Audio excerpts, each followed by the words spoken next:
What's up, guys? Tony Cutz here, and you already know what it is. If you haven't already, hit that subscribe button and press the notification bell so you can stay on top of these videos I'm dropping. I'm dropping some gems this year, and I don't want you guys to miss any of it. Today, we got a nice low cut. He wanted a low brush cut, so I'm going to start this cut off with my one guard on the BABYLISS clippers. These are my custom FX BABYLISS clippers. I customize them. Shout out to BABYLISS.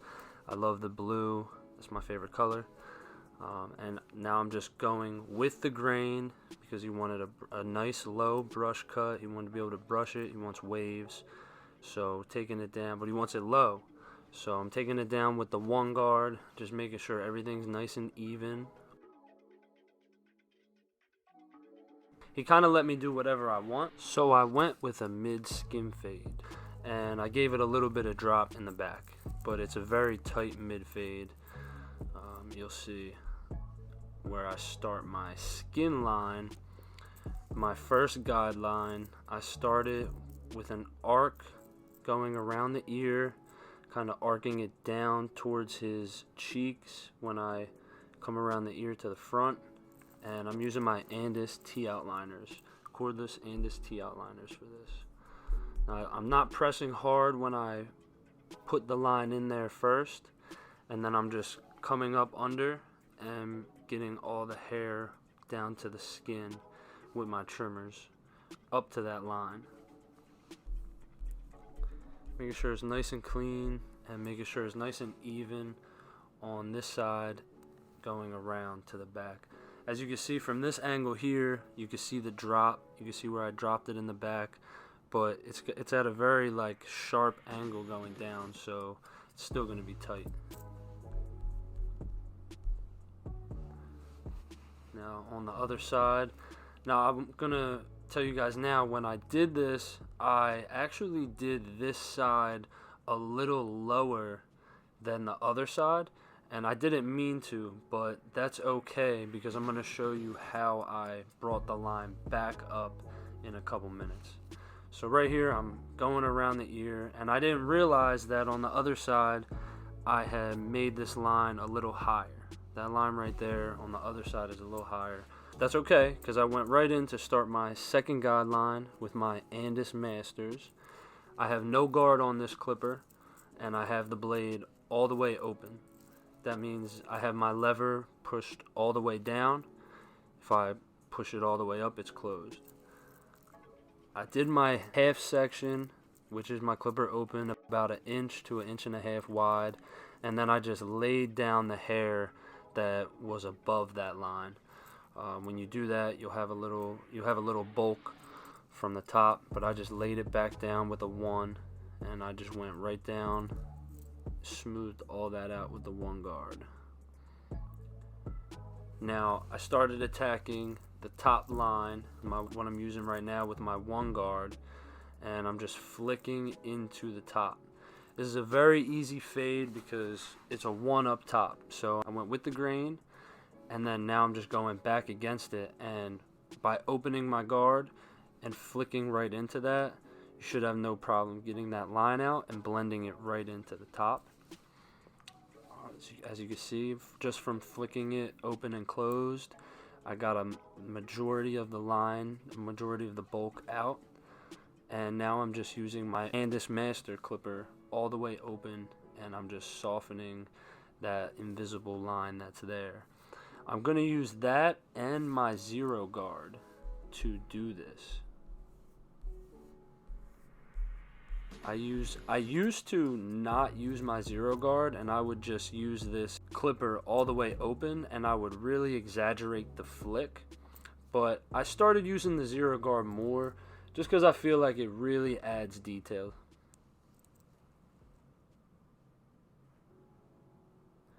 So now I'm starting my fade around the head, and I think about here is where I realized that the other side was a little higher. So in a minute, like I said, you'll see where I bring that bottom skin line back up to match it up. But right now I've already made the conscious note in my head that I have to fade a little higher on the side that I was just doing, because this side is a little bit higher. But same technique right now. I'm just laying everything down with the 1 and flicking that top line, that bulk, and I'm just flicking it out with my 1 guard open and closed. And as you can see here, now I just did my second guideline on the other side, just wrap that around, and again just laying that hair above the top line, just going with the grain and smoothing that out, so that now all I have to do to get that line out is just flick against it with the 1 open and closed. So now that I got my first and my second guideline set in, I went back, and as you can see here, I'm taking my ANDIS T outliners and I'm just lifting that bottom line, the first guideline on that side, I'm just lifting it up to match the first side. So I started my skin line over on the right side of the head, but the other side I brought a little too low. So as you see here now, is nice and even. I brought it back up nice and even with the other side. You always want to keep your guidelines even. When you keep your guideline even, that's going to keep your fade even. That's why they call it a guideline. It's going to guide you through the whole fade. That first guideline with the skin, that first guideline I put in with my ANDIS T outliners, that's the guide that is going to guide me into the second guideline, and so forth. So now I'm just taking my 1, I'm rotating from my 1 and my 0 guard, and I'm just flicking out the top line. Remember guys, with my technique, I'm always left with 1 line up top, 1 line on the bottom, 1 line that fades into the skin, and 1 line that fades up to the top.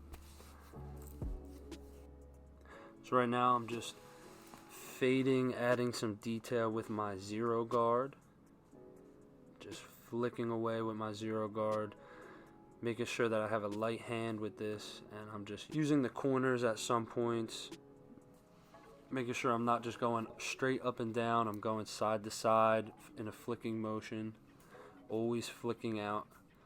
Even if I'm going flicking to the right or flicking to the left, I'm flicking out them lines. Kind of want to get under the line and just scoop it out. Just scoop them lines out. And I always say, if you're flicking a line with the 1 guard and it starts to not be cutting anything and the line's staying there, you got to drop it down to the 0 guard. If that's not working and the line's not going anywhere, you got to take the guard off and you got to open the blade up. For this cut, I decided to fade out the top line all the way around the head, and I decided to save my bottom line that I created with the T outliners. I decided to handle that last. I made sure that the sides were nice and smooth and there were no lines in the middle of my fade, in the middle of my gradient, before I worked on what I feel like is the most important part of the gradient, where that bottom line fades out into the skin.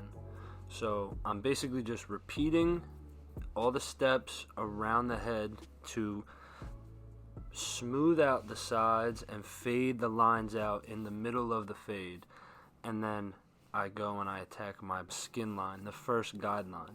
So I started with the skin line and I'm attacking the skin line last. That's the last part that I will fade. But here you see me with my 0 guard on my ANDIS Masters, and I'm just flicking in an outward motion, exaggerating that flick. Now I got my WAHL seniors, and I'm gonna start fading away that last bottom line that we created with our trimmers. I start with my seniors open.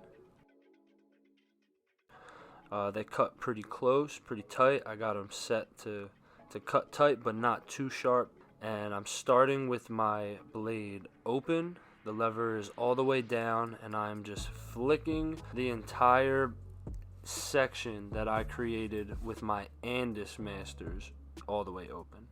That second guideline that I created, I'm just flicking into that with my WAHL seniors open, and I'm gonna start to notch it down a little bit as I flick a little bit under what I did before. I can't stress it enough, guys. This part of the fade it's the most important part of a fade. It's the part of a fade that a lot of people have trouble with, and you really got to just practice. A lot of this just comes with practicing that flicking motion and really being able to graze over these lines. You know, sometimes you gotta, like I said, if the line is not going anywhere with one guard, you have to take that guard off and go a guard lower. And you might just have to graze that line that's not coming out. Still with my WAHL seniors all the way open, and as I open it, I'm flicking out and then closing it a little bit, flicking out a little lower. Being sure not to flick my lines too high and bring the fade up higher than I need it to be. So you see I'm just rotating back and forth between the WAHL clipper all the way open, and then I'm throwing my one guard on in between and just fading out any higher lines, really blending the hair, creating more gradiency. Now I'm back in there with my ANDIS masters. I got them open and, you know, notching the lever down, closed a little bit until it's fully closed, and I'm flicking the bottom line of the fade. And to add more detail, as you can see, I even went in there with the 0 guard on my ANDIS masters. The ANDIS masters have sort of a crunch to it when they cut the hair, where the WAHLs are more silent. So a lot of the times when I'm detailing a fade and I really need to hit a specific line and I don't want to take it up higher than it already is, for me it's a little more comfortable to grab my ANDIS masters because I can hear that crunch. I can hear what I'm cutting and when I'm cutting too much. So now I got my WAHLs and I'm back around the nape. That's around the back side of the head, and I'm just opening and closing to fade that bottom line into skin. And like with these clippers here, they're more silent when they're cutting hair. It's not that loud. You don't hear a crunch. So if you're not mindful and you don't know how to use the tool, you could potentially push the fade up higher, leaving yourself in a situation where you have to fade all the way around the head higher, which it takes a lot of time and it's just a hassle. You don't want to be put in that situation. So do your best to control the fade, keep your guidelines nice and even, and if you're using the WAHL clippers or a clipper that doesn't have that crunch and you're not hearing how much you're cutting, make sure you're visually seeing how much you're cutting and being gentle with your flicking motion. Like as you can see here on this side, I'm detailing the side of this fade with my masters open and notching the in between the open and closed, and just be mindful of how much emphasis I have on the flick and how gentle I flick these lines. So now I'm basically done the whole fade and I'm about to jump into the shape up. But before the shape up, I prep the skin and the hairline by wiping the hairline down with alcohol and water. You want clean, dry skin when doing your shape ups. So I always hit the hairline with a little alcohol and water, and then I blow dry the hair down while brushing it forward with the growth pattern. I also run over the entire hair with my one guard one more time, just laying it down flat with it dry from the alcohol. Now I'm jumping right into the shape up, and I'm using my ANDIS T outliners with the cord, and I started my line right in the middle, and I worked my way over to my first corner. I also start the line going over to the opposite corner. So I work it over to the right corner, but I also start it going to the left, just so I can visually see where my line is going in both directions. I then work on one corner before the other, but like I said, I want to have that line basically started going towards the opposite corner, just so I can keep referencing it. You always want to make sure the hairline is going as straight across as possible, not like a horseshoe. That will make his hairline look receded. So I'm really just getting that corner perfect. I did my sidebar, got my sidebar nice and straight going down towards the eyebrow, and now I'm working on the corner of my C-cup. I'm just working the C-cup down and then back up into that line, trying to keep that real natural. And because he's got a mid skin fade, he's got a little bit of the C-cup. If he went any higher with the fade, I would consider this a high skin fade. If he didn't have the C-cup, I would consider it a high skin fade, but he has a little bit of the C-cup there. Now that side looks beautiful, faded with a sharp line, sharp sidebar. Not much of a C-cup, but that's the point. It's nice and tight, sharp. And now I'm going to finish the other side of the hairline before I add enhancements. I'm just tapping up that corner, getting that corner right, making sure the sidebar is nice and straight, going straight down into the eyebrow, and then I'm completing my other C-cup on the other side.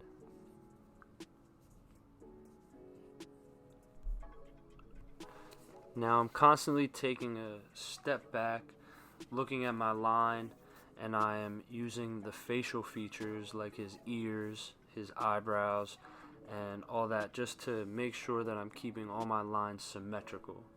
And I kept this shape up a little more natural because I knew that I was going to use enhancements. So I got my spray gun locked and loaded, and I'm using my business card, placing it flush to the skin so that no dye goes under that business card.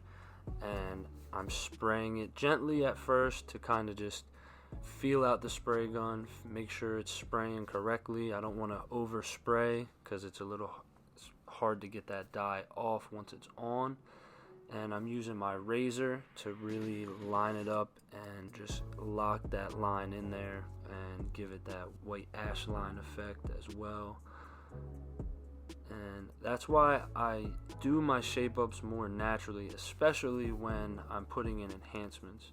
I don't want to go and press these lines back when I know I'm going to spray dye in the hair and use my razor to completely finish the line and make it razor sharp. I then come back and I also use my trimmers to make sure that that line is razor sharp, right across the head, right across the forehead. So as you can see, that leads us to the end of this haircut. I am just finishing up by taking my BABYLISS custom FX clippers, and I am just grazing the flyaways all around the top of the head. Any hair sticking up, I'm just grazing over it. I have absolutely no guard on here, and it is fully closed. Trust me, I know a lot of barbers who are really good with this. My boy Ken, the fourth Ken, he does this a lot in all of his videos at the end of all of his haircuts. It's something that you really have to train your hand to be steady and just graze over top of the head and only cut the flyaways. If you're not comfortable with this, practice. Only thing you can do is practice and get better. So now here is the entire fade. Again, we did a mid drop fade. This is a very tight fade with a slight drop in the back. We kept the C cups and we enhanced the hairline with Kiss hair dye. I use Kiss hair dye and I mix it with alcohol before I put it in my spray gun. So again, here's the fade on both sides. And remember, the first side we had taken up higher, but we were able to bring the other side back up because of how we set our guidelines. Another shot of the hairline, fully enhanced with the razor lineup. Really switched it up. He needed it. My man needed it bad. So I'm glad I could hook him up. He actually designed that design in the background that you just seen on the back of our shirts. The Pray for These Hands. He is the one that blessed us with that. So I am glad I was finally able to repay him with a freshie. He blessed us, and I finally got to bless him. So shout out to Sin. He is a great artist, and look out for more stuff we are creating, more clothes we got in the works. Be on the lookout. Hit that subscribe button. I hope that this video was helpful for you guys. I will see y'all in another video. Peace.